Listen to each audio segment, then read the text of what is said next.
நியாய தீர்ப்பை இயேசு கிறிஸ்து என்ன பண்றாரு சிலுவையில? எல்லாருடைய பாவத்துக்கான சாபத்துக்கான எல்லா தண்டனையும் அவர் ஏற்றுக்கொண்டார். ஆமென். நம்மள ஒன்னே ஒண்ணுதான் சொல்றேன். அன்னைக்கு நம்ம சொன்னோம்ல, எங்கள் கடனாளிகளுக்கு நாங்கள் மன்னிக்கிறது போல எங்கள் கடன்களையும் மன்னித்தரலும். அவ்வளவுதான். மத்த நம்மளுக்கு விரோதமா தப்பு செஞ்சா கூட இயேசு என்ன சொல்லி இருக்கிறார்? உங்கள் சத்துருக்களை சிநேகிங்க, உங்கள் நிந்திக்கிறவர்களுக்காக என்ன பண்ணுங்க, ஜெபம் பண்ணுங்க. பாஸ்டர் பாஸ்டர் எனக்கு ரொம்ப பிரச்சனை குத்துனே இருக்கிறான் பாஸ்டர், அவனை ஏதாவது பண்ணணும், ஜெபியுங்கள், முழங்கால் படியிட்டு ஜெபியுங்கள், அதை தவிர வேற எதுவுமே பண்ணாதீங்க. ஆமென்.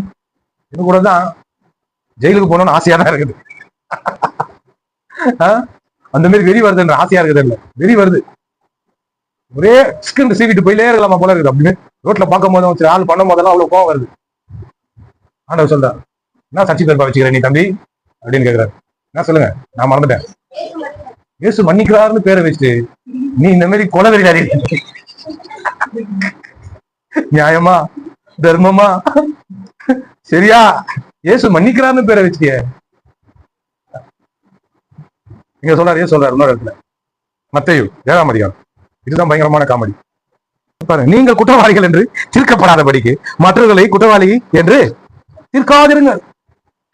என்னமா பிரச்சனை? நம்ம ஜனங்களுக்கு உணவோ பரலோகத்துல இருந்து அப்படியே இறங்கி வந்து அவங்க அம்மா வயிற்றுல போட்டு அப்படியே பழிச்சுன்னு போறத மாதிரியும், மற்றவங்க எல்லாம் அப்படியே நரகத்துல இருந்து வந்த மாதிரியும் பேசுவாங்க பாருங்க. வரிஞ்சு கட்டின்னு நம்ம வர்ஷிப்ல பேச பாருங்க. ஆம்பளை நான் தூக்கி கட்டிக்கின்னு, பொம்பளை நான் தூக்கி சொருவிக்கின்னு அப்படி இப்படின்னு பாருங்க. நான் வரும்போது கூட ஒருத்தர் பார்த்தா, ஆட்டோல பார்த்தா, பின்னாடி பார்த்தா அப்படியே பயங்கரமான படம், சாமி படம். அவரை பார்த்தா ரொம்ப அப்படியே காவில போட்டு பட்டப்பட்டையாச்சுன்னு கொட்டப்பட்டையாச்சு மாட்டிக்கிட்டு போறாரு. நான் சொன்னேன், இந்த ஒரு பாஸ்டா இருந்தாலும் சரி, யாரா இருந்தாலும் இந்த மாதிரி வேஷம் போட்டு துரியாம பார், அவன் தான் பயங்கரமான மல்ல மாதிரி கேப் மாதிரி முடிச்சு வைக்காப்பான். அது கீழே உட்காந்துருக்குங்க, அதுங்கெல்லாம் சும்மா சின்ன சின்ன பாவங்களை பண்ணிட்டு இருக்கும். ஆனா இவன் மட்டும் பெரிய பாவத்தை பார்க்க அப்படின்னு பாருங்க. நீங்கள் குற்றவாளிகள் என்று தீர்க்கப்படாத படிக்கு மற்றவர்கள் என்ன பண்ணுங்க, குற்றவாளின்னு தீக்காதீங்கன்ற. மற்றவங்களை நீங்க குற்றவாளின்னு சொல்றதே குற்றம் தான். யார் சொல்லணும்? யாருங்க சொல்லணும்? உங்களுக்கே விரோதமா குற்றம் பண்ணியிருந்தா கூட அதை நீங்க கூட சொல்லக்கூடாதுன்றார். அப்படிதான் இருக்காரு. அவர் தான் தீர்ப்பு சொல்றது. நியாயாதிபதி, சர்வலோக நியாயாதிபதி, நீதிபதி, சத்தியபரர். அவர் தான் தீர்க்கணும் மற்றவங்க குற்றவாளியா சொல்றாரு. அவர் அந்த மாதிரி சொன்னது இந்த மாதிரி சொல்றாரு. ஏனெனில் நீங்கள் மற்றவர்களை தீர்க்கிற தீர்ப்பின்படியே நீங்களும் தீர்க்கப்படுவீர்கள். அவர் சொன்னது அதே தான் வருது. தீர்க்கப்படுவீர்கள். நீங்கள் மற்றவர்களுக்கு அளக்கிற அளவின்படியே உங்களுக்கும் அமைக்கி கூலிக்கு சரிந்து விடும்படி அளந்து கொடுக்கப்படும். என்னதுங்க தண்டனை? வாங்கடா அப்படின்ற மாதிரி போடு, காலில் 2 போடு, தலையில ஒரு 3 போடு அப்படின்னு சொல்றோம்ல. எத்தனை போட்டு சொன்னோமா? காலில் 2, தலையில 3. அதே மாதிரி போட்டுலாம் போமா பாருங்க. இப்படி சொல்றாரு, உன் கண்ணில் உத்திரம் இருக்க. உத்திரம் என்ன தெரியுங்களா? நான் பார்த்தேன், இந்த உலக்கல்ல குத்துவாங்க, நீ குத்து நான் குத்து, அந்த மாதிரி உலக்க எடுத்து சொல்றாரு. இது பாருங்க, உன் கண்ணில் உத்திரம் இருக்க. அது உள்ள சொல்லி இருக்குதான். நான் பாட்டு ஒரு போட்டோல அப்படியே இந்த கிராபிக்ஸ்ல என்ன பண்ணாங்கன்னா போட்டு காட்டினாங்க. அதை பார்த்தேன், சூப்பரா வரைஞ்சிருக்கு. இந்த உலக்க போய் கண்ணுள்ள சொல்லி இருக்குங்க. இதுதான் நான் அப்படி வைக்கிறேன். அது உலக்க போய் கண்ணுள்ள சொல்லி இருக்கு. அவர் என்ன பண்றாரு, கண்ணுல சொல்லி இருக்கிறவரு அவர் போய் மத்தவங்க கண்ணுல தூசி எல்லாம் அவன் கண்ணுல தூசி போட்ட சொல்றான்ப்பா, நீ ரொம்ப கஷ்டப்படுற, நான் என்ன பண்றேன், ஃபர்ஸ்ட் உன் உலக்கி எடுத்துறேன், உன் மொத்த கண்ணுல என் கண்ணுக்கிற தூசியப்பா. இதான் ஏசு சொல்றாரு. பாக்குறதுக்கு எப்படி இருக்கு, இப்ப செஞ்சு காட்டுறதா உங்களுக்கு இந்த வார்த்தையை புரியுது பாருங்க. நீ உன் கண்ணில் இருக்கிற உத்திரத்தை உணராமல், இது பாக்க அவன் உணர்வே கிடையாதான், சொல்லி இருக்கிறான்.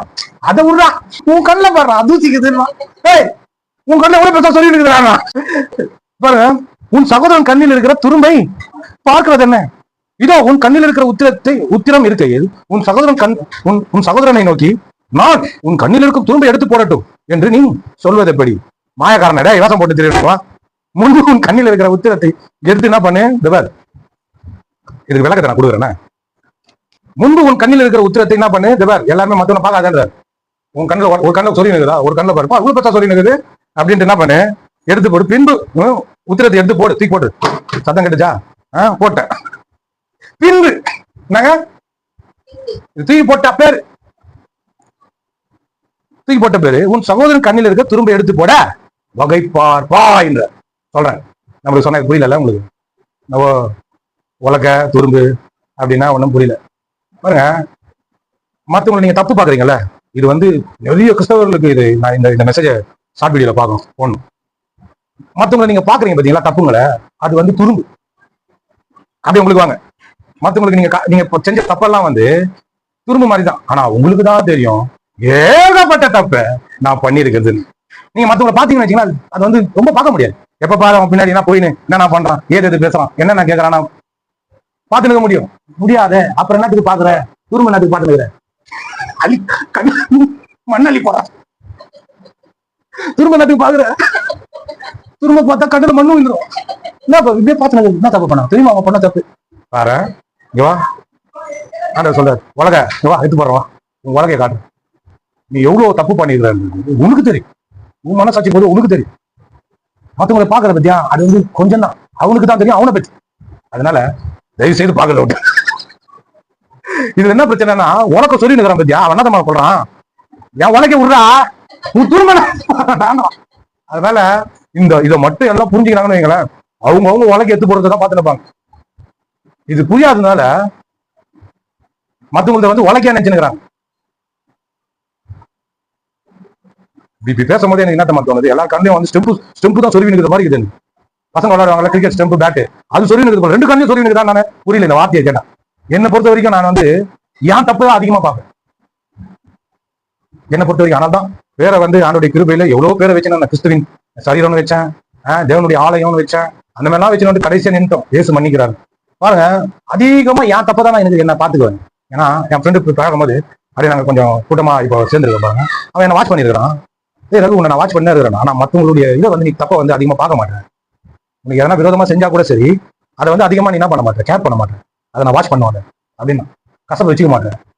ஏன்னா நானே ஏகப்பட்ட பாவகாவ மொழிகிறாளே, நான் அதுக்கு கசப்பை வச்சுக்கலாம். நானே நிறைய தப்பா பண்ணிருக்கிறேன். ஏன் சொல்றாரு, என்ன பண்ணு மத்தவங்களுக்கு மன்னி, மனதார மன்னின்று. மன்னிக்கும் போதுதான் மனுஷனாவே மாறுவான். இல்லைன்னா மிருகமா சுத்தி நிற்பான். மத்தவனை நீ மன்னிக்காம இருந்தாலும் மிருகமா இருப்ப. உன் பாவங்கள் உனக்கு மன்னிக்கப்பட்டதுன்ற வெளிப்பாடு பெறலனா, அதை நீ உணரலனா, அதை நீ நம்பலனா மிருகமா இருப்ப. இன்னொன்னு பிரச்சனை என்ன தெரியுமா, ஒருத்தவங்க தங்களே மன்னிக்க மாட்டான், குற்றவாளியா இருப்பா. 3 விதத்துல இருக்குது. உன்னை நீ மன்னிக்கலாம், கடவுள் உன்னை மன்னிச்சாருன்றதை நம்பணும், இன்னொன்னு மத்தவங்களை நீ மன்னிக்கணும். இது 3மே மனுஷனுக்கு கரெக்டா இருந்தா சூப்பரா இருக்கும்.